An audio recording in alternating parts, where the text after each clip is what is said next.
Hello, everybody. Welcome to today's webinar on impact services, which will be run by Michelle Dalton, Scholarly Communications Librarian at the Library of the University College Dublin, Ireland. There is a chat box or questions and answers box at the bottom, so you can put your questions there. Also wanted to let you know that we'll be recording the webinar and we'll be sharing the link. So you don't need to take lots of notes.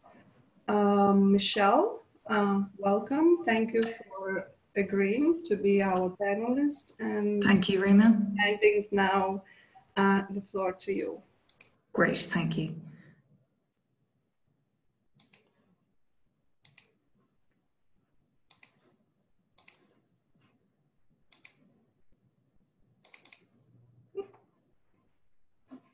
Great, perfect. So hopefully everyone can see the screen okay and hear me okay.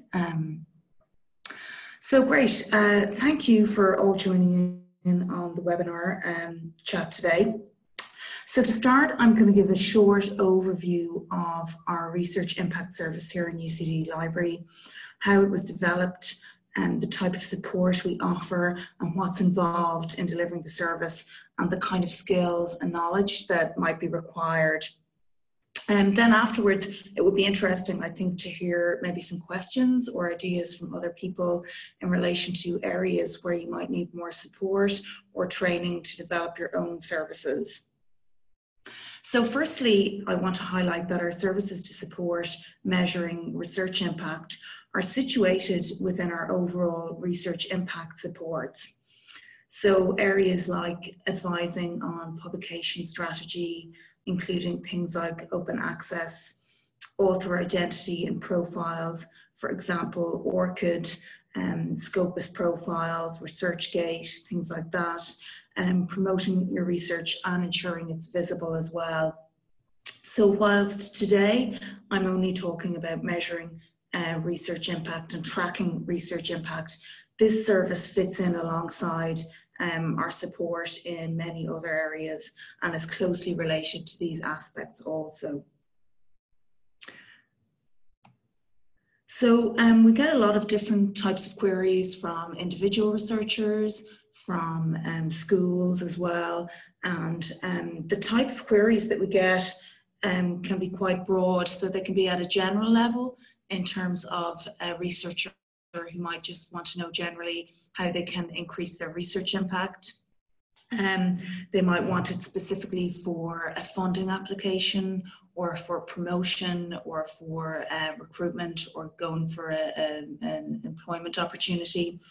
They might want to know how they can track citations to their journal articles or their books, just for their own information as well, to see who is using their research and how they are using their research. And then we also have questions from researchers who find that citations don't really represent their impact very well. This is particularly true in the arts and humanities area and the social sciences as well, where the research may have quite a significant impact in a global sense, or a policy impact, or an education or training or health or well-being, but this isn't really captured by the citation metrics that are often used. So we need to try and support these kind of users as well. So in terms of use cases then, there are a variety of different ways or channels that our service can offer support. And this is where you can also help to support strategic initiatives in your institution. So in a sense, supporting services outside the library as well and building visibility outside your own library. So these might be things like funding applications, as I mentioned on the last slide. So helping researchers to demonstrate their track record. Use cases as well in promotion and recruitment, quality reviews or annual reviews, annual reports, and things like that. So where a school or an individual researcher may want to get a feel for the strengths and weaknesses of their research activity. for the topic areas where people are publishing in, areas where people are collaborating in, and so on. This is similar as well for research strategy and strategic planning. So having this kind of information can help inform schools' future research goals and their plans. And it can also help individual researchers identify good publication and communication channels for them, ones that work well in helping them achieve impact, and others that maybe don't work so well or aren't as successful in helping them achieve their impact goals. So a structure or framework that I like to use when thinking about measuring impact and how you can support this effectively is to start with the researcher's impact goals and ask them, maybe if you're having a conversation with them, to clarify what type of impact they are trying to achieve with their research. So this may be academic impact in terms of citations, or it may be impact in society in terms of improving living standards, the economy, health and well-being, education, and so forth. So that's a really important question to ask researchers, because everything else will really stem from that in terms of what you're trying to measure. So ask them as well who they want to benefit from their research and how that individual might benefit from their research. Then you can start discussing with them ways that you can measure this and how you can capture and provide evidence of this. And that's what I find a useful framework, as I said, for kind of identifying what the best measures might be and how you might be able to record them. So the kind of areas that we provide assistance in are quite broad, and one of the main areas is traditional bibliometrics, and ways for an author to demonstrate their own impact as an author and also the impact of their articles. So we mainly use Scopus and SciVal, which are subscription products from Elsevier. But depending on the discipline and context, Google Scholar can also be useful also and is a free tool.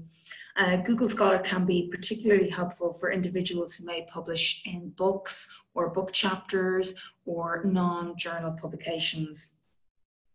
Some of the metrics that we would use would typically be things like citations per publication and field-weighted citation impact to help benchmark performance within the discipline and to give context. Unless you have something to compare it to, citations by themselves tell us really quite little. So it's helpful, I think, to use a variety of metrics as well as qualitative information to provide a fuller and more accurate picture. So this is an example of the kind of information we might provide from SciVal, which is based on Scopus data, as I said. And as a librarian, really, you don't need to be able to calculate a lot of these metrics yourself because the tools will do them in most cases. You can do advanced analysis if you want, but certainly for starting off, a lot of the tools will calculate the metrics for you. But what you need to be able to do is to understand the metrics, what they mean, what the limitations of them are, and how they might be used, or the kind of information that somebody can get from them. So for example, this is the overall output for our university as a whole. And we have 20,000 publications for the last 5 years that are tracked in Scopus. Now that would not cover all of our publications, that would just be the items that are included in the Scopus database. And it will tell you the number of different authors you have, your field-weighted citation impact, your overall total citation count, citations per publication, and a breakdown then in terms of output by subject area, which can be quite interesting as well. So that's the kind of typical information we would use from Scopus. Then in terms of Google Scholar, which is a freely available tool, as I mentioned, we would use Google Scholar profiles sometimes depending on the context and the individual's research area, or to give a different perspective on the research. And there are quite a number of metrics available through this. So you can see your citations per publication, and also additional metrics are available through Publish or Perish, which is free software, which is available to download as well to give additional functionality. As well as more traditional bibliometrics or citation metrics, it's also becoming increasingly important to have a knowledge of alternative metrics and these newer emerging ways that researchers can demonstrate their impact. So things like mentions in the news or policy documents. This might be from the free altmetric.com bookmarklet that's available, or Plumex metrics if you do have access to Scopus, or even things like Google Analytics you can use to track downloads maybe from your website where you have your research hosted, or things like that. Again, the numbers on their own will mean very little though. But it can work well, particularly for publications that have maybe received a lot of attention. So you might have one publication, a researcher might have one publication that has really gained a lot of attention or traction, and having these kind of story-based metrics can help you to show a fuller picture of your research impact. So what we're talking about here are things like downloads.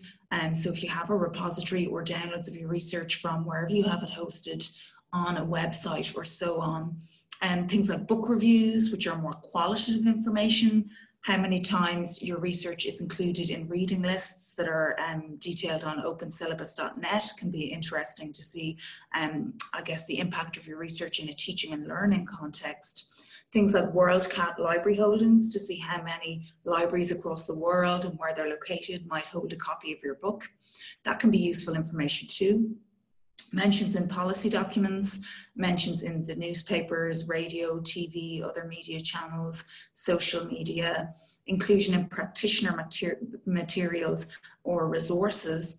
So guidelines, practice guidelines in healthcare or something like that might be a good example there. And then exhibitions or events you've held, how many people attended those, feedback from those, educational use. So has your research been used in schools maybe, or as training material, and then evidence of wider public engagement as well. So really there's not much of a limit in terms of what kind of metrics you can use to help capture and demonstrate your impact. So here in UCD, we would use downloads from our research repository, for example, to help measure and show usage. So here's an example of an article. It has 1,700 page views, it has nearly 1,200 downloads, and it will show you the countries where people are coming from. So half of the downloads are from Ireland, but there is also significant evidence of international impact as well. People coming from the US and from the UK and lots of other countries as well, and that can be used to demonstrate your impact in a global context. With these alternative metrics, as I said, it is particularly important to provide a story or narrative explaining the impact.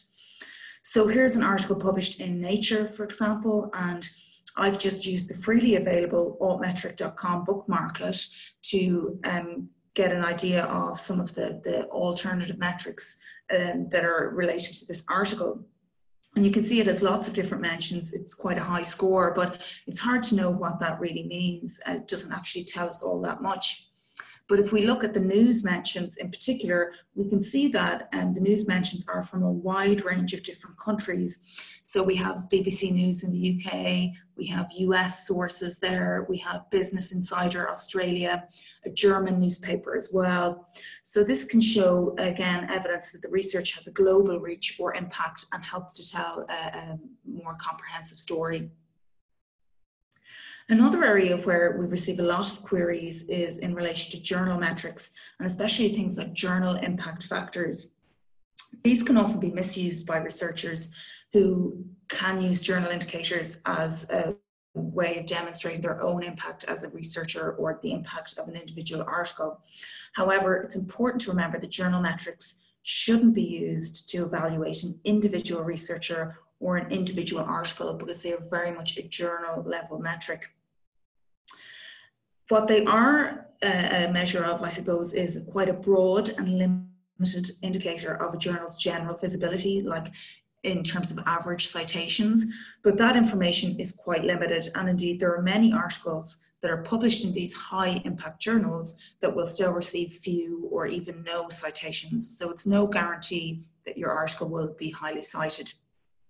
It's useful, I think, to check metrics if you have access to Scopus, like the percentage of articles that aren't cited in a journal, as well as the overall rankings where they are in the top listings.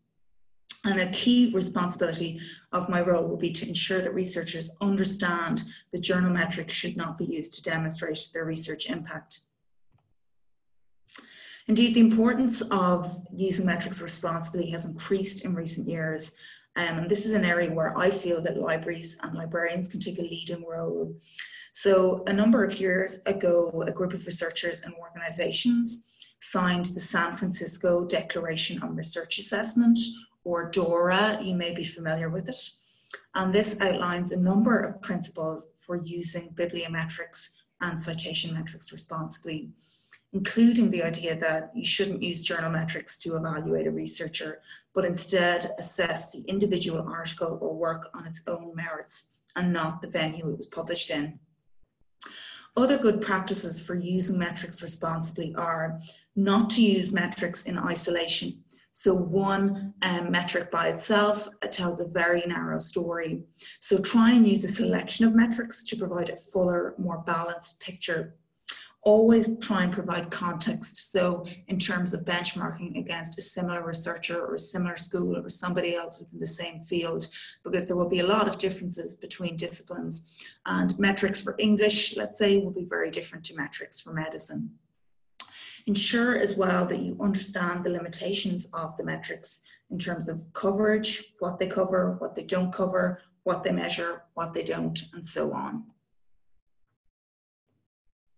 So our services for measuring research impact have been running for quite a number of years now and have expanded and evolved over time. And when starting a new service, it can be a little bit daunting because there's a wide variety of areas that you can start getting involved in. But I think it can be helpful in the beginning to identify maybe a pilot or trial project to work on with an individual researcher or perhaps a school, and to use it as a learning experience in terms of acquiring new skills for yourself and areas where you may need to develop your skills further, and also to assess things like the level of your resourcing that you have available and the workload that's involved in delivering these services. You might find it helpful to use this initial project as a means of identifying a champion or supporter who can help you promote your service to a wider audience in your institution and where you can roll it out to other researchers or other schools. And it can be useful to reflect on the successes and challenges at the end of the pilot project to evaluate what worked well and what didn't really work, and where there might be gaps in terms of the service and the need for additional training for yourself or additional resourcing. And to think about how you might be able to expand the service in a sustainable way. Because as the service grows, you may run into difficulties in meeting demand. So it's important to think about what level of service you can provide and the expectations around it. So you might want to concentrate on providing education and training on research impact metrics to researchers so that they can calculate and capture and understand the metrics themselves, rather than always needing a mediated one-to-one level of support for you to do it for them and to produce reports for them, and that they know how to be able to get those metrics themselves from Google Scholar or wherever. If resourcing allows, you might want to offer one-to-one individual consultations or in-depth support. But again, you know, depending on your own resources, if this grows over time, it may be a challenge for you. So you could consider offering a standardized core service, such as a standard impact report, rather than tailoring or customizing services all the time or on a case-by-case basis. And that might be the level of support that you find is achievable for you or sustainable for you. Some of the aspects that have helped increase the success of our service, I think, includes having a strong understanding of the needs of your researchers and where measuring impact fits within the research lifecycle and a researcher's workflow. So in terms of the publication and dissemination piece, how you can actively reach researchers at that stage of the life cycle. Collaboration across your institution and even within the library is really important too, as well as building relationships, trust and credibility. So this, I think, is particularly important given that a lot of researchers may have concerns around the use of metrics, partly because they may not understand them, partly because they may not represent their discipline well and have a lot of limitations, and also because they may just have concerns about how they will be used, maybe to assess them.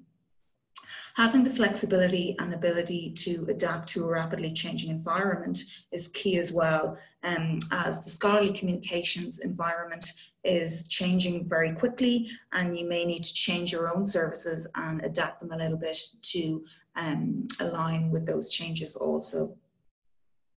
So some of the key skills then that I personally find important in providing the service are to have a good understanding of or ability to interpret statistics.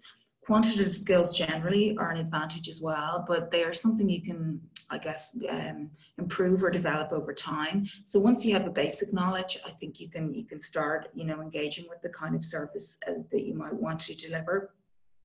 Communication and relationship skills are really important in order to develop successful partnerships with researchers. The ability to explain complex concepts clearly and in simple terms, so those without much prior knowledge can understand the limitations and how to use metrics appropriately, I think is an important skill as well. And then in my own role, depending on how you shape or deliver your service, training and delivering workshops is a key part. So for me, having those kind of skills and the ability to keep up to date and learn new things quickly is important, as well as I mentioned, it's quite a rapidly evolving landscape in terms of publishing and research. So finally, there are also some challenges involved in delivering the service, quite a few challenges. So there's institutional and cultural factors, so particularly in terms of things like rewards and incentives. So some researchers may feel under pressure, for example, to publish in certain high impact journals or to reach a certain number of publications or a certain number of citations because of their research culture. So that can be a challenge very much because of the limitations of metrics as well. Researchers then are very time poor and often don't have a lot of time to devote to measuring and evidencing impact generally. So sometimes there could be activities or strategies they could use to help increase their impact, and they just don't have time to do it. There are also differences across disciplines. So the sciences, for example, where people publish a lot, maybe in journals, can be very different to arts and humanities. And so very different approaches and strategies may need to be used in dealing with different researchers from these different subjects and disciplines. Another challenge is that the number of openly or freely available tools are quite limited. So you have Google Scholar, the altmetric.com bookmarklet, Google Analytics. There's newer products now like the Lens and Dimensions, which can provide citation information as well, and they're really exciting new products. But there's also still subscription products like Scopus and Cybal, which are expensive, and if you can't afford them, they are used for things like rankings, so that can be a challenge. Indicators as well, even if you have access to lots of different tools to give you lots of different indicators, they do have limitations, and in most cases, measuring and demonstrating impact is very, very complex, and it can't easily be represented really by a number or even a selection of numbers. So that's the end of my presentation today.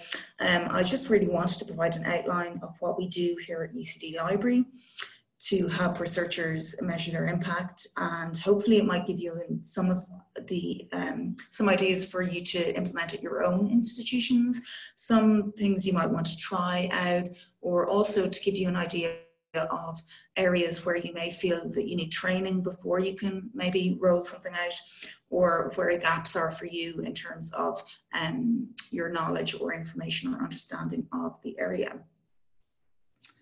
So thank you.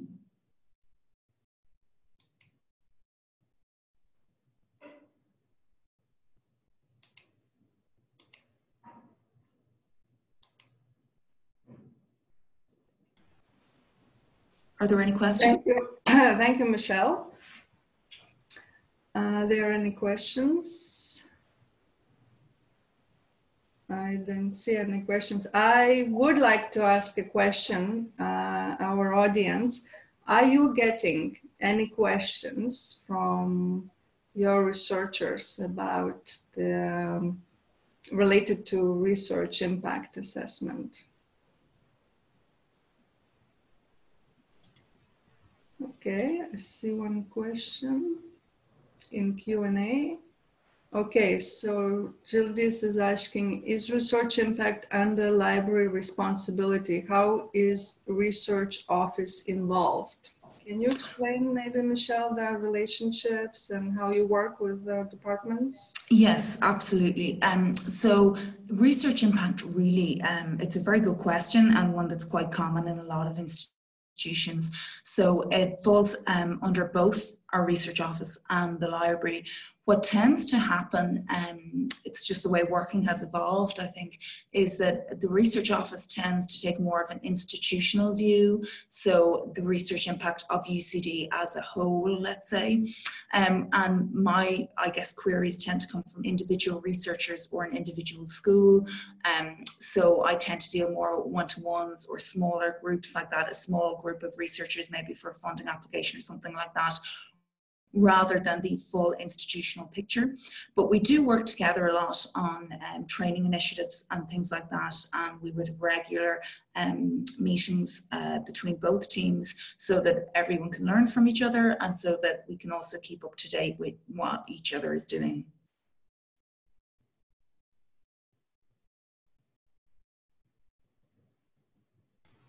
Okay, any other questions?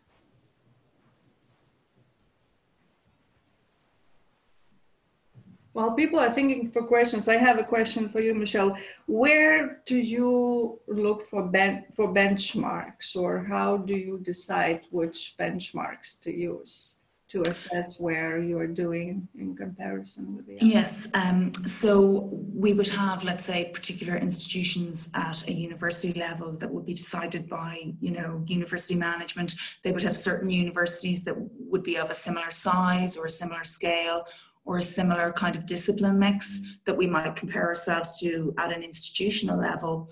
Then in terms of comparing individual researchers or comparing a school, they are conversations I would have with the individual researcher. I would ask them for who they think they want to be benchmarked against. And again, with the school, I would say, what schools do you consider are similar to yourselves, that, you know, sometimes maybe might be also schools to aspire to reaching, so schools that are just a little bit ahead in terms of performance or rankings. So our own school here could look at where they're publishing and what kind of output they're publishing, and maybe not look to replicate it, but to get ideas of maybe where to focus their strategy going forward.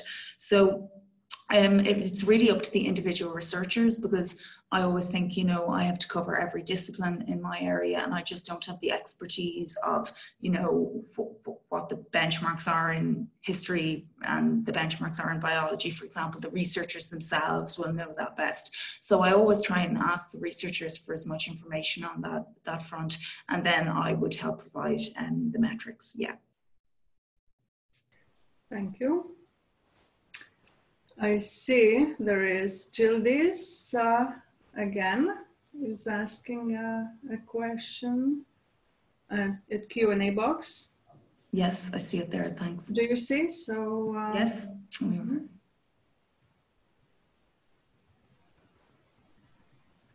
Yes, that's we have that challenge here ourselves, that there's a focus on research impact that tends to be based on journals and citations, rather than the broader kind of message of impact, if I'm interpreting your question correctly there.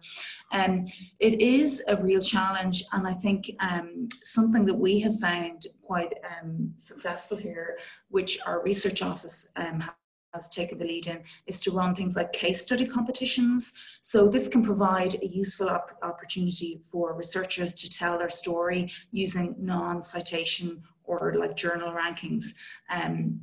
So people can show, let's say, you know, educational activities that they've done, or exhibitions that they've held, or you know, training events or public engagement events, and they can tell those stories in a case study format.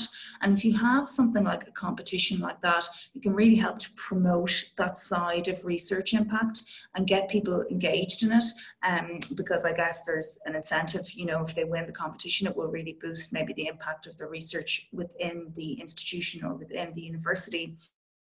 And also it gets people generally thinking more about their impact in a broader way rather than just citations. But that is still very much a challenge, particularly as things like citations are used for university rankings and things like that. So it's impossible to ignore citations completely, but I suppose I always try and emphasize to the researcher that their impact goals can be very broad and not to limit themselves just to citations. I hope that answered your question. And you also mentioned the altmetrics, the mentions in social media or mainstream media. And you said you use these altmetrics plugins. Are they sort of plugged into your institutional repository, or you use it in some other ways separate?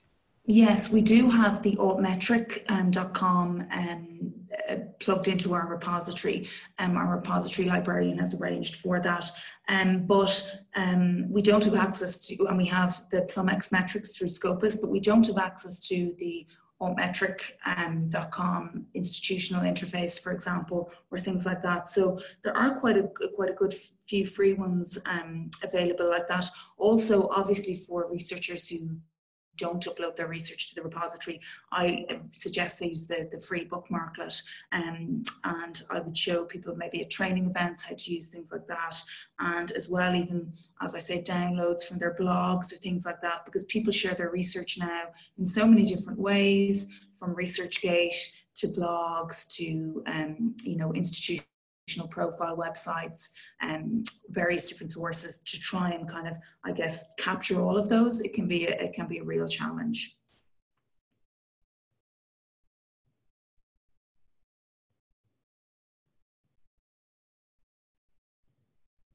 I actually have a question maybe of the attendees. If anyone has any ideas of what, if they're interested in starting similar services, of what might be some easy projects to start off with. Are you thinking of introducing anything in particular? Is there a service that you were hoping to roll out maybe in the coming future? And what do you think might be a challenge with that, or that you might need help or training with?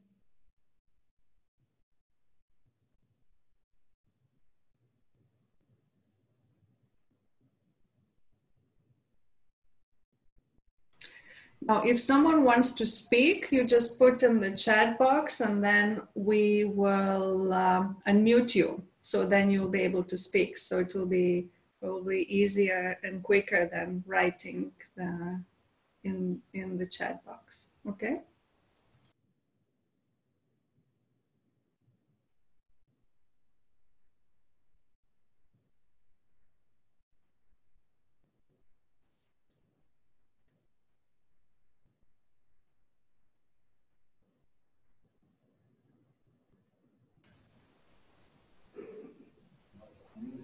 Okay, I see Q&A. Murat, how can I know that the research is copied if all scores are not from online sources? Okay, I imagine this is the question related to plagiarism detection. Okay. Yeah, to be honest, the plagiarism detection isn't exactly my my area of expertise, I'm afraid. So I'm not actually sure. You know, I imagine you're thinking of like how print sources are identified in terms of plagiarism, but I know it's a real problem, and even things like people plagiarizing from YouTube videos I've heard of, because YouTube videos don't come up in these plagiarism tools like Turnitin and so forth.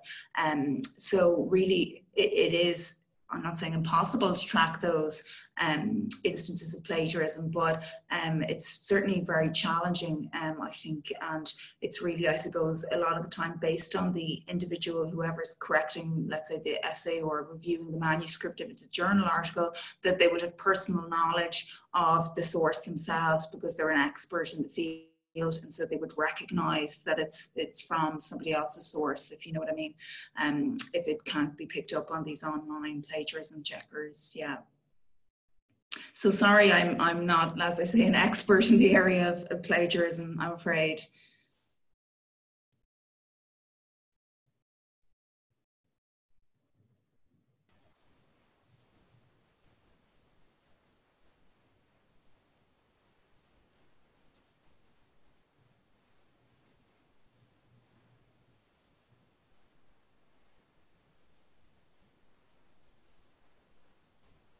Michelle, while the people are still thinking of questions, from your own experience, how difficult it is to train researchers on understanding the metrics in order for them to start measuring their own impact? How do you assess it, or how much time you spend on it? It's actually certainly I guess some researchers are really engaged with it and have quite a good level of knowledge and they're quite interested in it. Other researchers are less interested and it maybe takes a bit longer.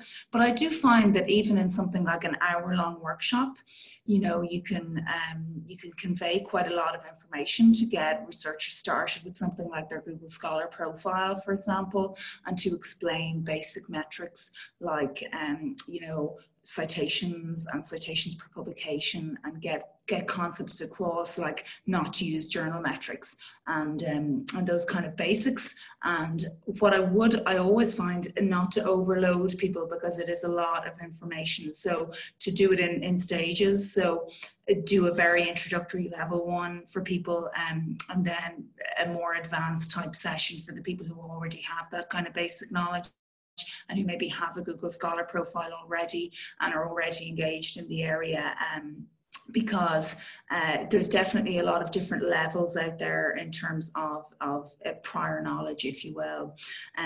But I don't think, you know, you're not training people to be bibliometricians or research impact experts. You need to, I guess, just train them to be able to use the metrics that they need to for their funding application or for their promotion or so on. So they don't need to be experts, but they just need to understand how to use them appropriately, I think, yeah. Okay, thank you. I see another question there from Mahmood. I'm sorry, about again knowing if the research is stolen or not. And absolutely, you do need to know if the research is stolen and whether it's, you know, bought from one of these paper mills or something like that. If it isn't available online, though, I'm really, like I say, unfortunately I don't have a solution to that. Maybe, you know, some of these companies are digitizing print material for their own data repositories and things like that. I really just don't know. I'm afraid plagiarism isn't really my area of expertise. So sorry, I can't be of more help on that.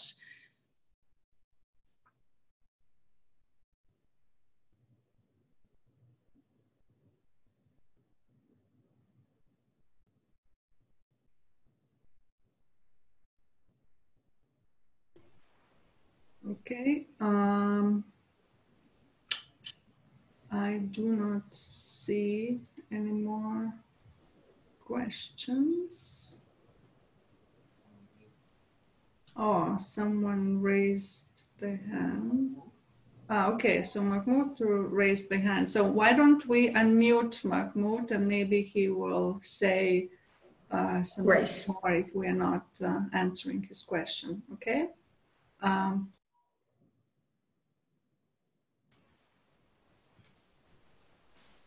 Mahmoud,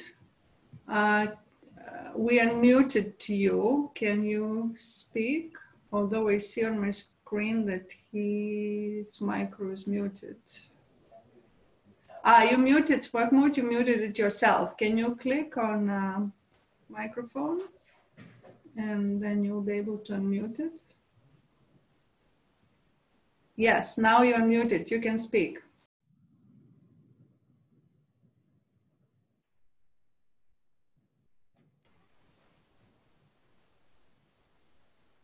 Mahmoud, the floor is yours.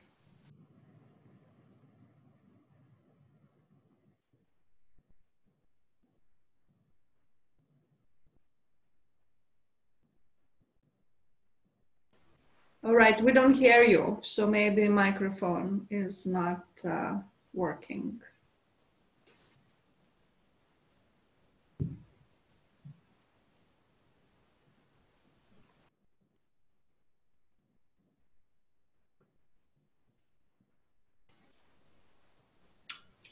All right.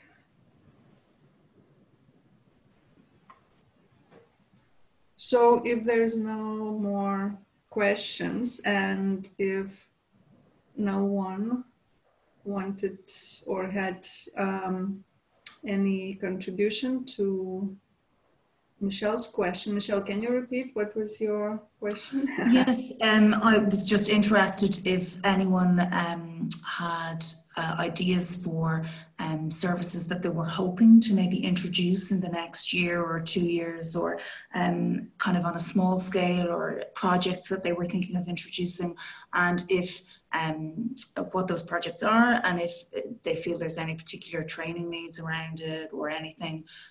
But people can always follow up with me afterwards as well if they want more information on that. Mm-hmm. Okay.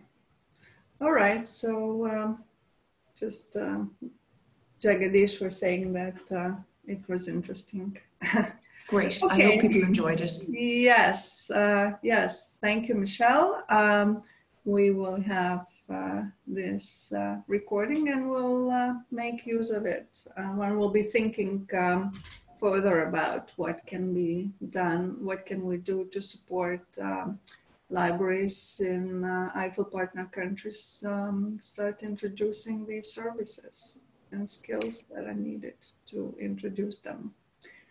Thank you very much. Thank you for hosting the webinar. Thank you. Yes, and have a good day, have a good night. We're on all different time zones. Yes, okay. Okay, thank you very much. Bye-bye. Bye. Bye.